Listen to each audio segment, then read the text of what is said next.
Hello everyone, नमस्कार। कक्षा कोठा युट्युब च्यानलमा यहाँहरूलाई स्वागत छ। यस भिडियोमा lesson 4 currency and exchange rate, मुद्रा र विनिमय दरको कम्प्लिट स्टडी गर्नेछौँ। पार्ट 1 मा concept of currency and exchange रेटलाई बुझ्नेछौँ।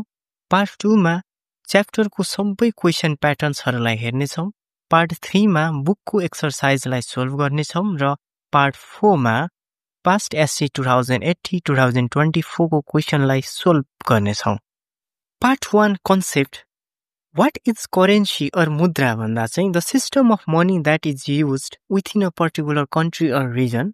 पैसाको सिस्टम जुन चाहिँ कुनै पनि निश्चित कन्ट्री अथवा रिजनमा प्रयोग गरिन्छ।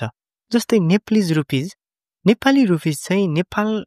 देशभित्र प्रयोग गरिन्छ। त्यस्तै युएस डलर भनेको चाहिँ अमेरिका लगायत अन्य राष्ट्रहरूमा प्रयोग गरिन्छ, यो पर्टिकुलर रिजनभित्र भयो। जापानिज येन जुन चाहिँ जापान कन्ट्रीभित्र प्रयोग गरिन्छ। इन्डियन रुपिज इन्डिया कन्ट्रीभित्र प्रयोग गरिन्छ, यो चाहिँ करेन्सी भयो। त्यस्तै वाट इज एक्सचेन्ज रेट, विनिमय दर भन्नाले चाहिँ the value of one currency in relation to another currency. जस्तै नेपालको पैसा र इन्डियाको पैसाको रिलेसन कस्तो छ त भ्यालु, त्यो चाहिँ हामीले चाहिँ एक्सचेन्ज रेटमा पढ्नेछौँ। जस्तै इन्डियाको 100 बराबर चाहिँ नेपालको 160 हुन्छ। किन्दाखेरि बाई गर्दा, सेल गर्दाखेरि चाहिँ 160.15 हुन्छ, जुन चाहिँ फिक्स्ड हो। त्यस्तै $1 इज इक्वल टु चाहिँ 137.9 हुन्छ नेपाली रुपिज, यो बाई गर्दा। अर्को सेल गर्दा चाहिँ 138.5 हुन्छ। त्यस्तै जापानिज येन चाहिँ 10 रुपियाँको नेपालमा 9.29 हुन्छ, बाई गर्दा, सेल गर्दा चाहिँ 9.33 हुन्छ। यो चाहिँ मार्च 21, 2025 को डाटा हो। अब जसमा इन्डियाको पैसा चाहिँ एक्सचेन्ज रेट चाहिँ फिक्स छ भने अरू बाँकी रहेको चाहिँ सबै डिफ्रेन्ट हुन्छ। एक्सचेन्ज रेट, विनिमय दर चाहिँ किन, वाइ भन्दा चाहिँ फरेन भिजिट, जस्तै तपाईँहरू चाहिँ थाइल्यान्ड घुम्न जानुभयो भने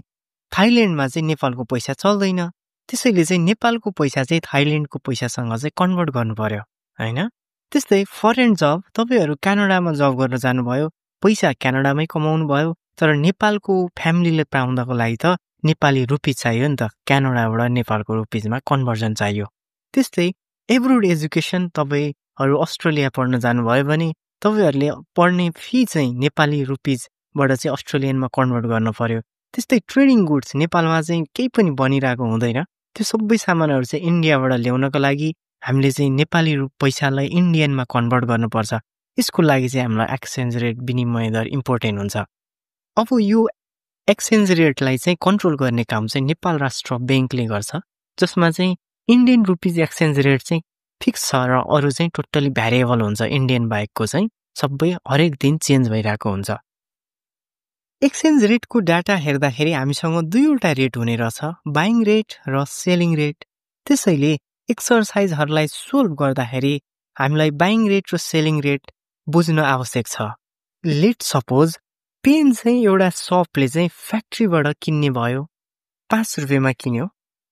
अनि त्यो 5 रुपियाँमा किनेको पेन चाहिँ कस्टमरलाई चाहिँ 10 रुपियाँमा बेच्यो। यो भनेको बाइङ रेट भयो, अनि 10 रुपियाँ भनेको सेलिङ रेट भयो। कसको रेस्पेक्टमा भन्दाखेरि चाहिँ सपले चाहिँ किनेर बेचेको हो।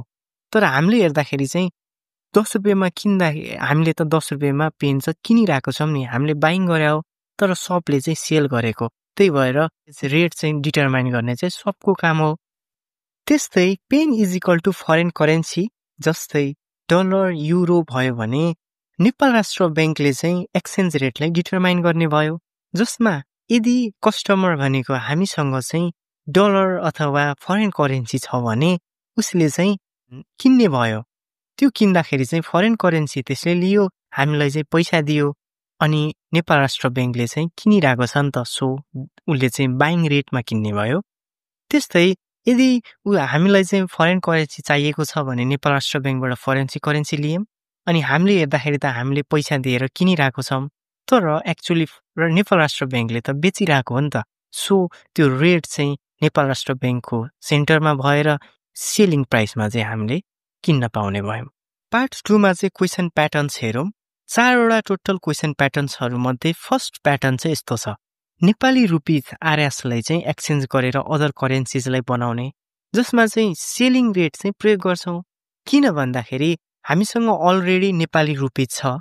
कस्टमरले चाहिँ नेपाल राष्ट्र ब्याङ्कले नेपाली रुपिज दिन्छ अनि हामीलाई चाहिएको त अदर करेन्सी हो अदर करेन्सी चाहिँ राष्ट्र ब्याङ्कबाट लिन्छ भनेपछि नेपाल राष्ट्र ब्याङ्कले चाहिँ अदर करेन्सी चाहिँ सेल गर्यो द्याट्स वाइ सेलिङ रेट चाहिँ प्रयोग गर्छ त्यस्तै प्याटर्न 2 मा चाहिँ अदर करेन्सिजलाई चाहिँ नेपाली रुपिजमा कन्भर्ट गर्ने भनेको हामीसँग अलरेडी अदर करेन्सी चाहिँ हातमा छ हामीले नेपाल राष्ट्र ब्याङ्कलाई के गर्छौं अदर करेन्सिज दिन्छौं अनि हामीले चाहिँ नेपाली रुपिज लिन्छौं हैन चाहिएको नेपाली रुपिज हो त्यो भनेको त उले बाइ गरिराछ नि त द्याट्स वाइ बाइङ रेट प्रयोग गर्छौं प्याटर्न 3 मा चाहिँ अदर करेन्सिजबाट नै अदर करेन्सिजलाई कन्भर्जन गर्ने यो भनेको चाहिँ फर्स्टमा चाहिँ बाइङ रेट युज गर्छ र सेकेन्डमा चाहिँ सेलिङ रेट किनकि हामीसँग अलरेडी अदर करेन्सिज छ फर्स्टमा त्यो अदर करेन्सिजबाट चाहिँ हामीले नेपाल राष्ट्र ब्याङ्कलाई अदर करेन्सिज दिएर नेपाली रुपिज लिन्छौं यो बाइङ रेटमा पाउँछौं त्यो नेपाली रुपिजलाई पाएकोलाई फेरि अर्कै अदर करेन्सिजमै कन्भर्ट गर्छौं अदर करेन्सिजलाई कन्भर्ट गर्दाखेरि त सेलिङ रेट गर्छौं यो आधारमा चाहिँ हामीले प्याटर्न 3 को क्वेशन सोल्भ गर्छौं र प्याटर्न 4 मा चाहिँ currency deflated by X%, currency inflated by Y%, that means exchange रेटलाई चाहिँ इन्क्रिज भएको र डिक्रिज भएकोलाई पनि सोल्भ गर्नेछौं पार्ट 3 मा चाहिँ एक्सरसाइजलाई सोल्भ गर्छौं एक्सरसाइज 4 लाई लिएका छौं क्वेशन 4 यस्तो छ है त according to the exchange rate declared by Nepal Rashtra Bank on a specific day, the buying and selling rate for $1 American are Rs 127.50 and Rs 138 respectively भनेछ भनेपछि बाइङ रेट भनेको 127.50 भयो सेलिङ रेट भनेको 128 भयो US डलरको भने यीमा चाहिँ how many American dollars can be exchanged for Rs 81,280 भनेर क्वेशन सोधेको छ अब हामीले हेरौं त क्वेशनमा हामीसँग नेपाली रुपिज छ चेन्ज गर्नुपर्ने अमेरिकन डलर भनेको त क्वेशन प्याटर्न नम्बर 1 भयो नेपाली रुपिज छ एक्सचेन्ज गर्ने अदर करेन्सिज युज गर्छौं सेलिङ रेट भनेपछि चाहिँ सेलिङ रेटको आधारमा त $1 इज इक्वल टु 128 भयो भनेपछि 128 Rs is equal to $1 okay that means 1 Rs 1 is equal to the $1 by 128 हैन यो नर्मल एक नियम भयो that means हामीलाई चाहिएको छ Rs 81,280 को त is equal to the $128 into 81,280 हुने रहेछ यसलाई क्याल्कुलेट गर्दाखेरि $635 चाहिँ हाम्रो हुने रहेछ 81,280 रुपीसको चाहिँ $635 मा चाहिँ कन्भर्जन हुने रहेछ त्यस्तै बी नम्बरमा सोधेछ find how many Nepali rupees can you exchange with American dollar 600 भनेछ अब हामीलाई चाहिँ $600 को चाहिँ नेपाली रुपीस चाहिएको छ क्वेशन प्याटर्न नम्बर 2 अदर करेन्सीबाट नेपाली रुपीस लाने बाइङ रेट भनेको चाहिँ $1 is equal to the Rs 127.50 छ अब हामीलाई चाहिँ $600 इज इक्वल टु कति हुन्छ भन्दाखेरि Rs 127.50 इन्टु 600 हुने भयो यसलाई क्याल्कुलेट गर्दाखेरि Rs 76,500 चाहिँ नेपाली रुपीस हुने भयो एक्सरसाइज 4 को 8A हेरौँ है त An American businessman exchanged American dollar for Rs 12,40,000 at the exchange rate of American dollar. $1 is equal to say Rs 124. Sorry. After a week, Nepali currency is inflated by 10% at that time. He exchanged the dollar into Nepali currency. Then how much loss or profit have? Find it भनेछ अब क्वेशन्सले चाहिँ के भन्यो भन्दा एउटा American बिजनेसम्यानले चाहिँ 12,40,000 Nepali rupees बराबरको चाहिँ US डलरमा कन्भर्जन गर्यो फर्स्टमा नेपाली रुपीसलाई US डलरमा कन्भर्ट गर्यो त्यो US डलर चाहिँ कन्भर्ट गर्दा चाहिँ रेट चाहिँ $1 इज इक्वल टु 124 थियो रे तर विक पछि चाहिँ 10% चाहिँ करेन्सी इन्फ्लेटेड भयो भनेपछि चाहिँ अमेरिकन डलर चाहिँ पावरफुल भयो हैन $1 मा धेरै पैसा आउने भयो 124 भन्दा त्यसपछि त्यसले फेरि त्यो उसले एक्सचेन्ज गरेको डलरलाई चाहिँ नेपालीमा कन्भर्ट गर्यो अनि प्रॉफिट हुन्छ कि लस हुन्छ भनेछ अब हामीलाई त के थाहा छ भन्दा इन अमेरिकन बिजनेसम्यानले चाहिँ exchange American dollar for NRS 12,40,000 हैन त रेट अफ इन्फ्लेसन भनेको चाहिँ 10% छ क्वेशनमा लस अर प्रॉफिट चाहिँ हामीले निकाल्नु छ अब हामीलाई त थाहा छ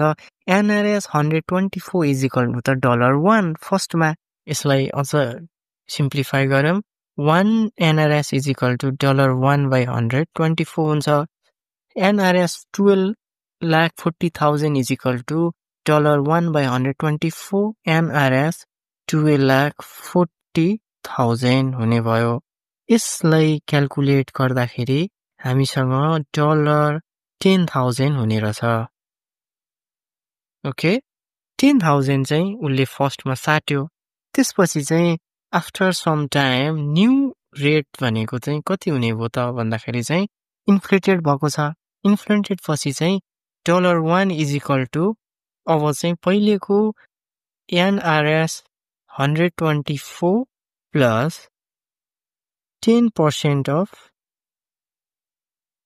NRS 124 हुने भयो किनकि अमेरिकन डलर मोर पावरफुल भएको छ हैन that means NRS 124 plus 10/100 okay into 124 हुन्छ यसलाई क्याल्कुलेट गर्दाखेरि NRS 136.4 हुने भयो $1 is equal to after 10% inflated है भनेपछि त उसँग त अलरेडी $10,000 छ हैन अब त्यसलाई चाहिँ एक्सचेन्ज गर्दाखेरि NRS 136.4 into 10,000 हुने भयो U is equal to त 136,400 क्याल्कुलेट गर्दाखेरि NRS 13,64,000 चाहिँ अब आफ्टर 10% इन्फ्लेसन हुने भयो इनिशियली 12,40,000 थियो 10% को इन्फ्लेटेड पछिको डलर साट्दा चाहिँ 13,64,000 भयो दैट मीन्स यो चाहिँ आफ्टरको चाहिँ बढी भयो so he get profit so profit amount भनेको त 13,64,000 माइनस 12,40,000 हैन दैट मीन्स यो चाहिँ NRS हो NRS चाहिँ 1,24,000 चाहिँ प्रॉफिट भयो एक्सरसाइज 4 को 11B मा चाहिँ हामीलाई प्याटर्न 3 को क्वेशन सोधेको छ अदर करेन्सीबाट चाहिँ अदर करेन्सीमा नै कन्भर्जन गर्नु छ that means if IC 100 is equal to NRS 160 and American dollar $1 is equal to चाहिँ NRS 120 छ भने how many American dollars are equal to IC 7,500 that means IC बाट अदर करेन्सीबाट अमेरिकन डलरमा चाहिँ conversion गर्नु छ अब हेरौँ है त हामीलाई दिएकै छ IC 100 is equal to NRS 160 अब हामीले चाहिँ फर्स्टमा चाहिँ IC लाई नेपाली रुपीजमा कन्भर्ट गरौँ that means IC 1 is equal to the NRS 160 divided by 100 हुने भयो दैट मीन्स अझ हेरौँ त अब हामीलाई थाहा छ IC 7,500 is equal to चाहिँ NRS 7,500 into 160 by 100 हुने भयो दुईवटा जेरो क्यान्सल यो भनेको त NRS 12,000 हुने रहेछ अब हामीलाई चाहिँ फेरि यो नेपाली रुपीजमा भयो अब यसलाई चाहिँ हामीले अमेरिकन रुपीजमा कन्भर्ट गर्नु पर्यो फेरि हामीलाई नो हामीलाई त क्वेशनमा के दिएको छ भन्दाखेरि नेपाली रुपीज NRS चाहिँ 120 is equal to the US dollar 1 then हामीलाई त NRS 1 is equal to the $1/120 हुन्छ हैन that means NRS therefore 12,000 भनेको चाहिँ अगाडि हामीले चाहिँ इन्डियन रुपीजलाई नेपालमा convert गरेछौं is equal to the $1 divided by 120 into 12,000 भयो ओके यो एउटा 0 क्यान्सल 12 ले गर्दा भनेको 100 हुने रहेछ therefore यो भनेको त NRS 12,000 is equal to IC 7,500 is equal to the $100 यो चाहिँ हाम्रो आन्सर भयो पार्ट 4 मा SE 2080-2024 को क्वेशनलाई लिएका छौं क्वेशन नम्बर 4 मा चाहिँ यस्तो सोधेको छ है त On a day, the exchange rate of US dollar 1 was NRS 133.63 थियो रे भने how E मा सोधेको छ how much Nepalese rupees can be exchanged with $1,000 भनेको छ अब यो त हाम्रो सिम्पल के छ भन्दा हामीलाई रेट छ एक्सचेन्ज रेट दिएको छ भने अब 1000 बराबर नेपाली रुपीस कति हुन्छ भनेर दिएको छ so here $1 is equal to त NRS 133.63 हामीले निकाल्नु पर्ने चाहिँ $1000 इज इक्वल टु कति हो भन्ने त हो so NRS 133.63 into 1000 is equal to the 100 NRS 133.630 चाहिँ हुने भयो 1000 US dollar is equal to NRS 1,33,630 हुने रहेछ त्यस्तै 4 को B मा सोधेको छ while Nepalese currency is devaluated by 1.5% as comparison to dollar what will be the Nepalese rupees equal to with $1 भनेर find it भनेर 1 मार्क्स मा सोधेको छ यो भनेको अगाडि नै हामीसँग दिएको छ रेट तर नेपाली रुपीज चाहिँ डिभ्यालुएटेड भयो with respect to dollar भनेपछि चाहिँ अब यो भनेको के हो भन्दाखेरि चाहिँ नेपाली रुपीज NRS चाहिँ weak भयो अनि डलर चाहिँ स्ट्रङ भयो that means the $1 बराबर धेरै नेपाली रुपीस चाहिँ तिर्न पर्ने भयो भने हो नि त that means here Nepalese currency is devaluated by 1.5% हामीसँग ओल्ड रेट चाहिँ $1 is equal to चाहिँ NRS 133.63 थियो तर 1.5% भएपछि चाहिँ 133.63 भन्दा बढी तिर्नुपर्छ सो हाम्रो चाहिँ न्यू रेट भनेको चाहिँ न्यू रेट चाहिँ $1 is equal to 133.63 NRS plus अब त एकदमै धेरै तिर्नु पर्ने भयो कति धेरै 1.5% of 133.63 तिर्न पर्ने रहेछ that means NRS 133.63 plus 1.5 divided by 100 percentage भनेको त divided by 100 हो 133.63 that means NRS 33.63 plus यो हुन गयो 2.00445 that means NRS 135.6345 चाहिँ हुने रहेछ that means $1 is equal to चाहिँ now 1.5% devaluated हुँदा NRS 135.63445 हुने रहेछ त्यस्तै 4 को C मा सोधेको छ